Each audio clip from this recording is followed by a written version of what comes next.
Hi guys, my self doctor Shilpa Batheja और आज हम लोग डिस्कस करने जा रहे हैं रिलेशन बिटवीन सर्कमइंसिजन एंड HIV। ठीक है। अब सर्कमइंसिजन एंड HIV का रिलेशन बताने से पहले मैं आपको बताना चाहूँगी सर्कमइंसिजन होता क्या है।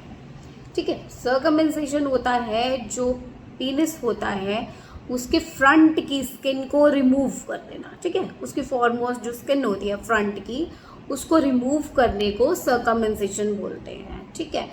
आप देखते होंगे कि कुछ रिलीजन्स में बचपन में ही सर्कमइंसिजन कर दिया जाता है। ठीक है। आप देखते हो मुस्लिम रिलीजन हो गया, उनमें सर्कमइंसिजन बचपन में ही किया जाता है। हिंदूज़ में नहीं किया जाता, सिखिज़म में नहीं किया जाता। ठीक है। उनका एक रीज़न है अपना सर्कमइंसिजन का। रीज़न क्या है कि अगर आप बच्चे की स्किन पे फ्रंट में सर्कमइंसिजन कर देते हैं तो उसमें आपका इन्फेक्शन कम रहता है। अब मैं आपको उसका रीज़न बताती हूँ और that is related to HIV also. अब क्या है, जब आपकी फ्रंट की स्किन को उतार दिया जाता है तो वहाँ पे मॉइस्चर जो होता है वो कम रहता है। मॉइस्चर कम होने की वजह से वहाँ पे कोई भी तरह का बैक्टीरिया या वायरस कम फ्लरिश करता है। जब आपकी स्किन वहाँ पे आगे की रहती है तो जब आप यूरिन पास करते हैं तो वो थोड़ा सा जो यूरिन होता है एंड का कुछ ड्रॉप्स जो होती हैं वो वहीं पे रह जाती हैं। वहाँ पे रहने की वजह से मॉइस्ट कांटेक्ट होने की वजह से वहाँ पे फंगल इन्फेक्शंस, बैक्टीरियल इन्फेक्शंस और वायरल इन्फेक्शंस ज़्यादा फ्लरिश करते हैं।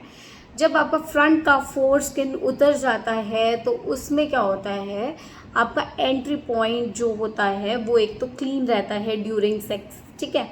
दूसरा, उसके अंदर मॉइस्चर जो होता है वो कम रहता है तो कोई भी आपका बैक्टीरियल इन्फेक्शंस हो गए, फंगल इन्फेक्शंस, वायरल इन्फेक्शंस भी उसके ऊपर चिपकता नहीं है। उसके वहाँ पे जो रिसेप्टर सेल्स होते हैं वो भी कम हो जाते हैं। इसीलिए सर्कमइंसिजन इज़ वेरी गुड ऑप्शन कि मेन में कि वो HIV से दूर रहने के लिए बहुत बढ़िया ऑप्शन है। जब आप एक पेशेंट की स्किन को सर्कमसाइज कर देते हैं तो वहाँ पे बैक्टीरियल इन्फेक्शन, आपका सब टाइप के इन्फेक्शंस का फ्लरिशनेस कम हो जाती है। मॉइस्टनेस कम रहेगी तो इन्फेक्शन जो है वो हमेशा कम रहता है। इसीलिए आपको इंटीमेट वॉशेस के लिए प्रिस्क्राइब करते हैं डॉक्टर्स हम लोग। आपको कोई भी आता है पेशेंट, इचिंग है या इन्फेक्शन है, फंगल इन्फेक्शंस हो गए हैं, सफ़ेद पानी गिर रहा है या यूरिन पास करने में दिक्कत होती है, तो वो किस लिए होती है? आपको UTI इन्फेक्शंस हो गए हैं, कुछ भी होता है, वो क्यों होता है बार बार? क्योंकि UTI इन्फेक्शंस भी बैक्टीरियल इन्फेक्शन है, वो यूरेथ्रा में चला जाता है। तो उसको रोकने के लिए आपको इंटीमेट वॉशेस देते हैं, आपको एंटी फंगल्स, एंटीबायोटिक्स सब दिया जाता है। सेक्नीडाजोल देते हैं फीमेल्स में कि आपके सफ़ेद पानी जो पड़ता है इन्फेक्शन की वजह से वो ना पड़े। ठीक है। तो रीज़न ही यही है कि आप जितना मॉइस्ट उस जगह को कम रखेंगे उतना आप इन्फेक्शन से बचेंगे। तो अगर आप वो सर्कमइंसिजन हो रखा है तो आप देखेंगे कंपैरेटिवली टू मेल्स जो उनका सर्कमइंसिजन नहीं हो रखा, उनको इचिंग का दिक्कत ज़्यादा आएगी, उनको इन्फेक्शन ज़्यादा होंगे। तो circumcision is not a bad option. ठीक है। जब तक तो आपको लगता है आपको डायबिटीज़ नहीं है, आपका स्किन आप ढंग से उसको मैनेज कर लेते हैं, आपका हाइजीन स्थिति बहुत अच्छी है, आपका हाइजीन मेंटेनेंस बहुत अच्छा है, that is good. But still अगर आपको लगता है कि आपको बार बार इचिंग का इशू आ रहा है, आप बार बार एंटीबायोटिक्स लेके थक चुके हैं, आपका फ्रंट का स्किन कई बार ऐसा होता है कि इतनी ज़्यादा इचिंग की वजह से जो आपका पीनिस के ऊपर का स्किन है वो पीछे अटक जाता है और वो आगे की तरफ नहीं आता, that is a very painful condition.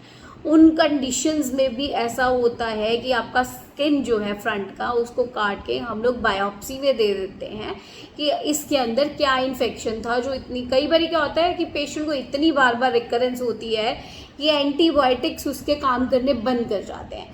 उन कंडीशंस में भी सर्कमइंसिजन करना बहुत ज़्यादा इम्पॉर्टेंट हो जाता है ताकि पेशेंट की सेक्सुअल हेल्थ के लिए, उसके यूरेथ्रा के लिए बहुत इम्पॉर्टेंट हो जाता है।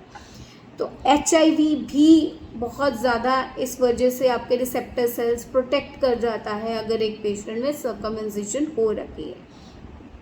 अगर आपको ये वीडियो अच्छी लगी हो तो प्लीज़ इसे लाइक करें, सब्सक्राइब करें मेरे चैनल डॉक्टर शिल्पा ब्लॉग को, ताकि मैं आप तक और इन्फॉर्मेशनल वीडियोस पहुंचा सकूं, और मेरा नोटिफिकेशन बेल ऑन करें ताकि जब भी मैं नेक्स्ट वीडियो डालूं आप तक वो पहुंच सके। Thank you so much.